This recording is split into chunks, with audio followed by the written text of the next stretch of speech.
সব বন্ধুরা নতুন টাটা এসি উইঙ্গার নেওয়া হলো। আমার নতুন গাড়ি পুজো দেওয়া হচ্ছে কালীঘাট কলকাতাতে।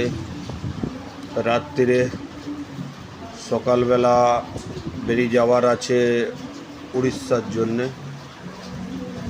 উড়িষ্যার মন্দির tata AC winger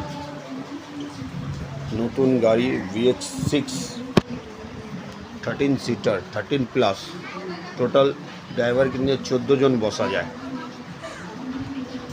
AC winger খুবই ভালো, আগের থেকে বড় চাকা দিয়েছে, টায়ার ফায়ারগুলো খুবই ভালো দিয়েছে এবং গাড়িটা খুব সুন্দর। এসি কোয়ালিটি খুবই ভালো।